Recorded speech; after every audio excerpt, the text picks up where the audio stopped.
Hello, sleuths. Welcome to the last mission for right now, mission number 5. You've done an excellent job this week. Let's go ahead and start, as usual, by doing some phonics work. Today, we're going to talk about double consonants plus CK, all at the end of a word. Okay, so let's dive in. Double consonant endings. Sometimes a short vowel in the middle of a word means that a word ends in two of the same consonant. This is called a double consonant ending. Flossy words. So only some words have the double consonant ending. If the word has a short vowel sound in the middle and then it ends in F, L, S, or Z, you need to double it at the end of the word. These are known as flossy words. CK endings. Like I said before, only some words have the double consonant ending. If the word has a short vowel sound in the middle and it ends in the k sound, you add a CK to the end. These are known as CK ending words. So let's practice. I want you to decide if the word has a flossy ending, which means a double consonant ending that's either F, L, S, or Z, or a CK ending where it's got that short vowel in the middle and ends in the k sound. Here we go. Jazz. It's got two of the same letters. Yep, it's a flossy word. Mess. You're right, it's another flossy word. Luck. Ooh, I heard that k word sound. So that must mean this is a CK ending word. Stuff. Flossy word. Clock. Ooh, another k at the end. It's a CK ending word. Smell. Definitely a flossy word, two of the same consonants. All right, now it's time for a game after our practice. I want you to decide which ending the word needs. Does it need a flossy ending or a CK ending? You'll say 1, 2, or 3. Here we go. Check. Does it need 1, 2, or 3 at the end? Yep, it's got a k sound at the end, so it definitely needs number 3. Fell. That's an ul sound. That's a flossy word, so number 1. Buzz. That's number 1 too, the double Z for the Z sound. It's a flossy word. Buck. Yep, it's got the k sound, so CK, number 1. Dress. It's got that S sound, the double S, number 3, flossy sound. Now it's your turn. Complete the phonics worksheet for this mission. Press pause now.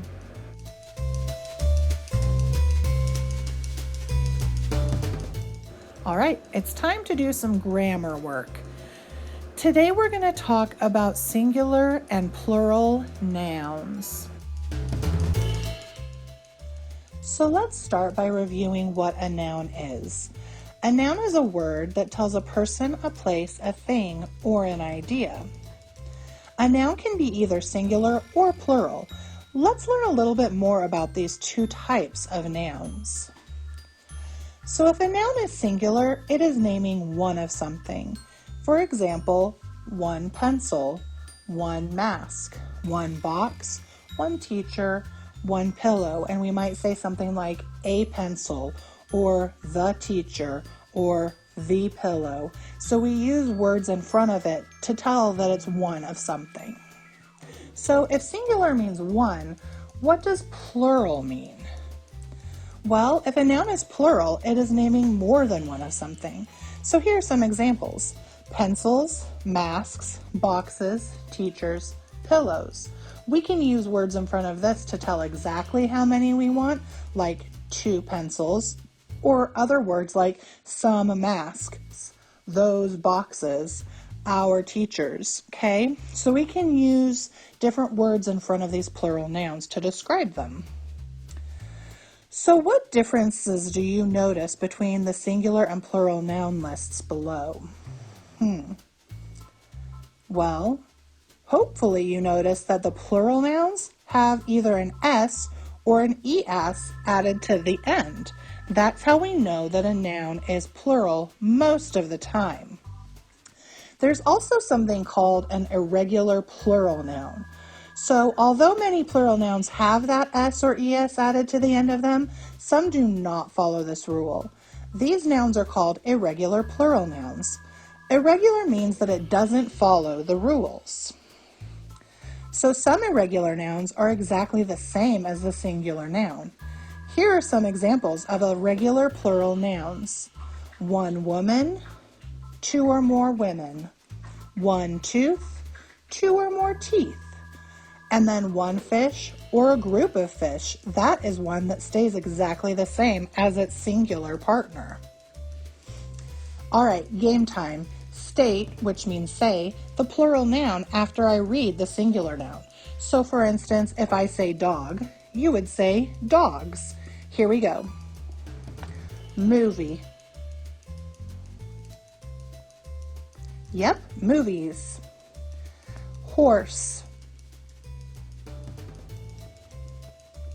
Yep, horses. Foot.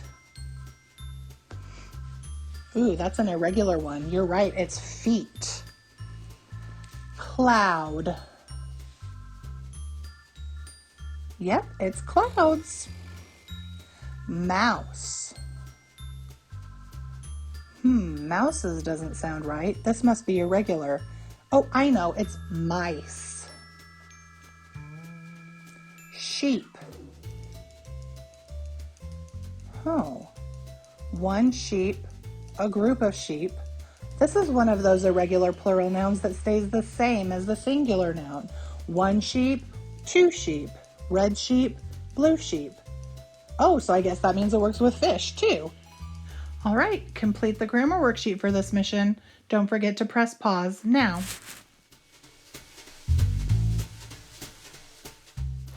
Okay, sleuths, halfway done. Let's dig into some reading comprehension. Today we're going to talk about figurative language. All right, one way to show that you comprehend or get what a text is saying is by finding figurative language and then explaining what that figurative language means. So what is figurative language? Well, figurative language is when the words written or said do not have their normal meaning. So let's look at some examples. Figurative language makes what we read and say more interesting and sometimes amusing or funnier. There are many types of figurative language, but let's look at just 5 types today. We're going to talk about simile, metaphor, personification, hyperbole, and idiom. So simile is when one object is compared to another object. Remember, compare means the same. So an example of a simile is, she is fast like a cheetah. They're saying that this girl is as fast as a cheetah, okay? So that is a simile. A metaphor is kind of the same, but a little bit different. A metaphor is when one object is said to be another object. So for example, he was a cheetah as he ran across the playground. So we're trying to say that he was really fast, but instead of just saying he ran quickly across the playground, we decided to say he was a cheetah as he ran across the playground to make us have a better visual in our mind and to make what we wrote a lot more interesting. Next up we have personification. That is a really, really long word, but the first part of it is person. So personification is when we give an object human abilities or human traits. For instance, an animal talking. Here's another example. The dandelion seeds danced in the wind. We've all seen dandelion seeds float through the air on the wind, but in this sentence we're saying that they danced. It's just a nicer way of saying that they floated through the air, but seeds can't really dance, so that's personification. Hyperbole is an exaggeration of a situation. This is one of my favorites. It means that we make the situation much more than it is. So here's an example. That lesson took 1,000,000 years. It didn't really take 1,000,000 years. It just seemed pretty long. So hyperbole is making it just seem much more than it is, much longer than it is. Lastly, we have idiom. An idiom is a sentence that means something different than what is said. So here's an example. You are the apple of my eye. My eye doesn't actually have an apple in it. You are not actually in my eye, but apple of my eye means somebody that I really admire and care about and want the best for. So if I say that you are the apple of my eye, that's a compliment. So let's practice. I want you to see if you can find the figurative language in each paragraph, okay? Here we go. After playing outside in the rain, I got a cough. It was the worst cough in the history of the world. I hope it goes away soon. It is annoying. All right, did you see anything in there that could be figurative language? Yep. It was the worst cough in the history of the world. That is making it much more than it really is, which means it's hyperbole, because we can't really say if it was the worst cough in the history of the world. Who knows? That means we have to look at all the coughs in history, and that's just too much. Here's our next one. Enzo looked around the playground. It was peaceful and warm. The sunlight sprinkled joy on everything it touched. What a wonderful day. So where's the personification in this paragraph? Yep, the sunlight sprinkled joy on everything it touched. Sunlight can't actually sprinkle things like a human can, so this is personification. Liam walked to the door as quiet as a mouse. He wanted to surprise his mom when she got home. She was going to love what he had in store for her. So do you see any figurative language in that paragraph? Yep, he walked to the door as quiet as a mouse. So we're comparing him to a mouse, and that means this is a simile. One day, Summer heard a friend talking to another friend. Her first friend said, "Summer has a heart of gold." The other friend agreed. Summer was so kind. So where's the figurative language there? Yep, when her friend said, "Summer has a heart of gold." Summer's heart isn't really made of gold. This is an idiom. A heart of gold means that it's somebody who's really kind and trustworthy. All right, here comes the last one. Everin had been waiting for a long time to get the new game. It had been an eternity. He was excited that he would get it the very next day. Where's that figurative language? Yep, it had been an eternity. If it really had been an eternity, he probably would not be alive to get that game. So we're making it way more than it is, so that's hyperbole. All right, it's your turn. Listen to the story, then complete the worksheet.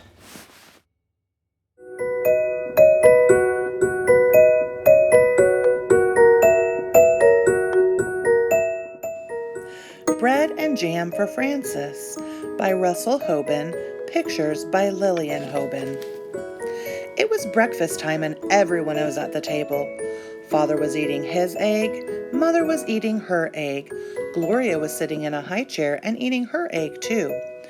Francis was eating bread and jam. "What a lovely egg," said Father. "If there's one thing I am fond of for breakfast, it is a soft-boiled egg." "Yes," said Mother, spooning up egg for the baby. "It is just the thing to start the day off." "Ah," said Gloria, and ate up her egg. Frances did not eat her egg.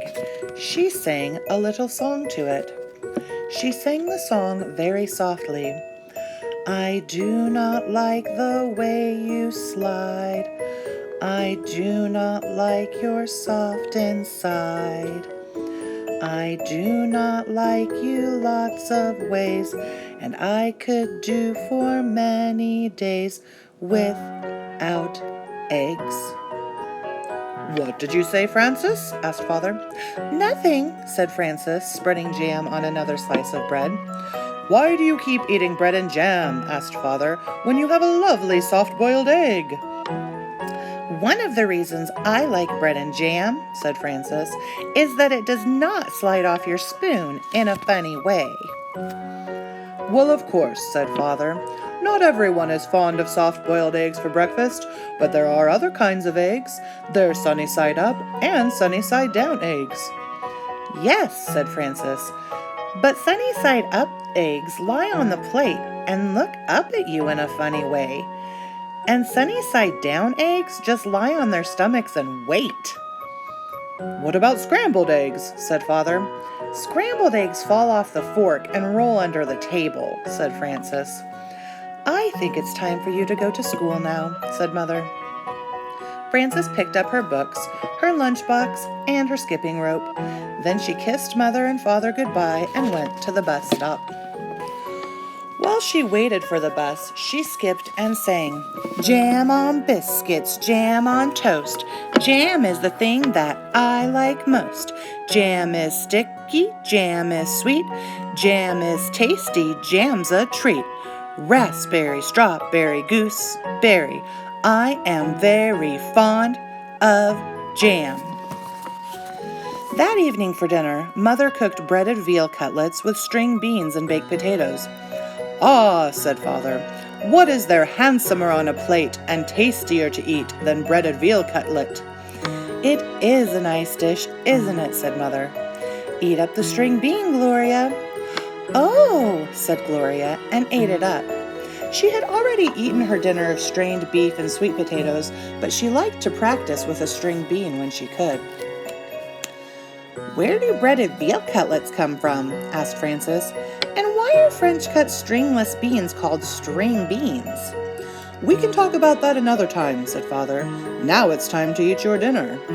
Frances looked at her plate and sang, What do cutlets wear before they're breaded? Flannel nightgowns, cowboy boots, furry jackets, sailor suits. Then she spread jam on a slice of bread and took a bite. She won't try anything new, said Mother to Father. She just eats bread and jam. How will you know what you'll like if you won't even try anything? Asked Father. Well, said Frances, there are many different things to eat, and they taste many different ways. But when I have bread and jam, I always know what I'm getting, and I am always pleased. You try new things in your school lunches, said Mother. Today I gave you a chicken salad sandwich. There now, said Father to Frances. Wasn't it good? Well, said Frances, I traded it to Albert. For what? Said Father. Bread and jam, said Frances. The next morning at breakfast, Father sat down and said, Now I call that a pretty sight. Fresh orange juice and poached eggs on toast. That's a proper breakfast for you. Thank you for saying so, said Mother. Poached eggs on toast do have a cheery look, I think. Frances began to sing a poached egg song. Poached eggs on toast, why do you shiver with such a funny little quiver? Then she looked down and saw that she did not have a poached egg. I have no poached egg, said Frances.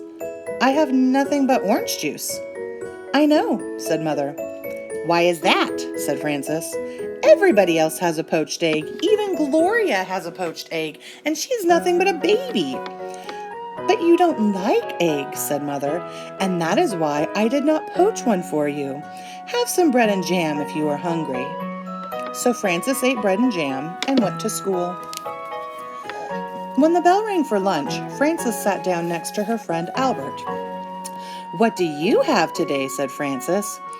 I have a cream cheese, cucumber, and tomato sandwich on rye bread, said Albert, and a pickle to go with it, and a hard-boiled egg, and a little cardboard shaker of salt to go with that, and a thermos bottle of milk, and a bunch of grapes, and a tangerine, and a cup custard, and a spoon to eat it with. What do you have? Frances opened her lunch. Bread and jam, she said, and milk. You're lucky, said Albert. That's just what you like. You don't have to trade now. That's right, said Frances. And I had bread and jam for dinner last night. And I had bread and jam for breakfast this morning. You certainly are lucky, said Albert. Yes, said Frances. I am a very lucky girl, I guess.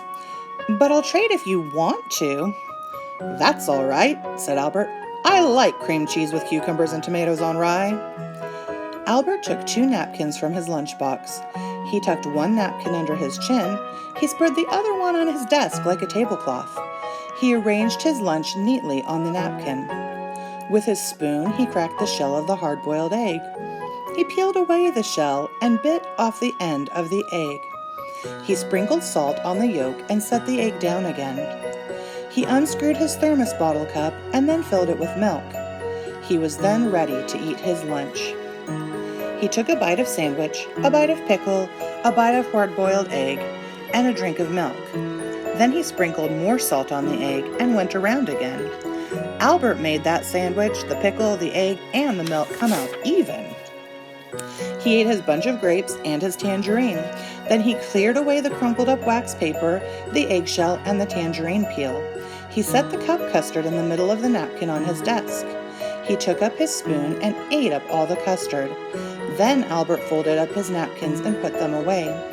He put away his cardboard salt shaker and his spoon. He screwed the cup on top of his thermos bottle. He shut his lunchbox, put it back in his desk, and sighed. I like to have a good lunch, said Albert. Frances ate her bread and jam and drank her milk. Then she went out to the playground and skipped rope. She did not skip as fast as she had skipped in the morning, and she sang, Jam in the morning, jam at noon, bread and jam by the light of the moon. Jam is very nice. When Frances got home from school, Mother said, I know you like to have a little snack when you come home from school, and I have one for you already.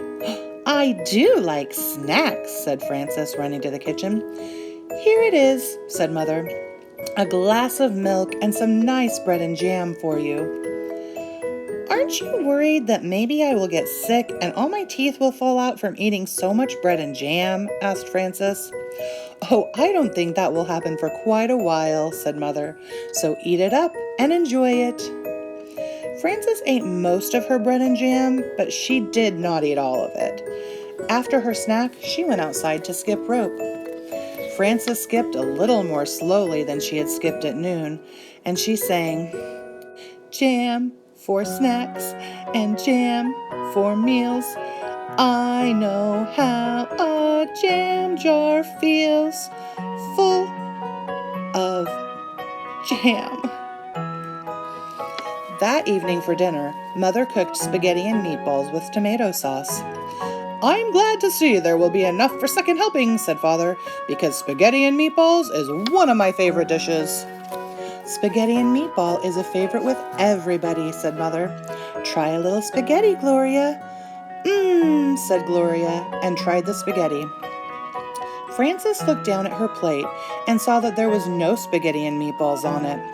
There was a slice of bread and a jar of jam. Frances began to cry. My goodness, said Mother. Frances is crying. What is the matter? Asked Father. Frances looked down at her plate and sang a little sad song. She sang so softly that Mother and Father could scarcely hear her. What I am is tired of jam. I want spaghetti and meatballs, said Frances. May I please have some? I had no idea you liked spaghetti and meatballs, said Mother. How do you know what I'll like if you won't even try me? Asked Frances, wiping her eyes.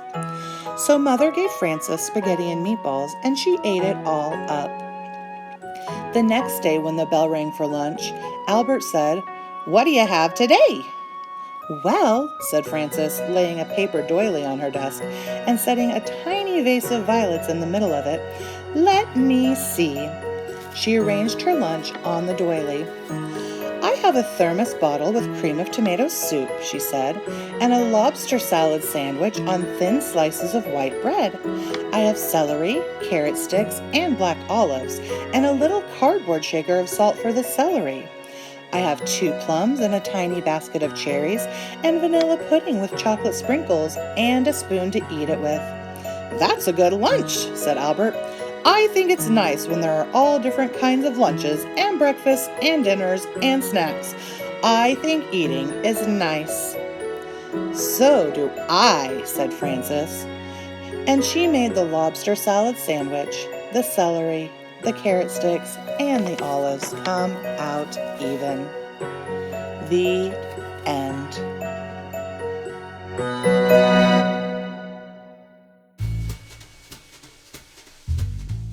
Whew! Home stretch, sleuths. Here we go with math.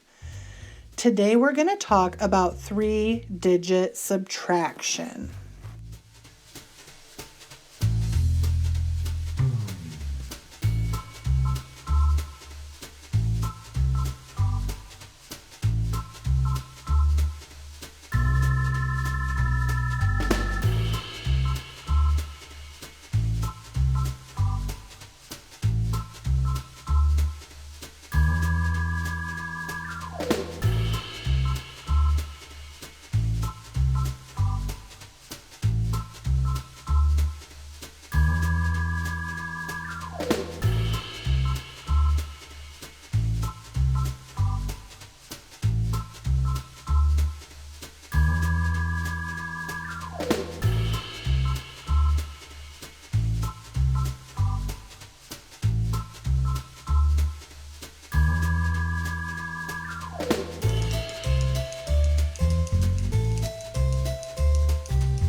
All right, it's your turn. Go ahead and complete the math worksheet for this mission. Congratulations, second grade sleuths. You made it through the end of mission 5. Until next time, stay educated. Mrs. Kitchen, out.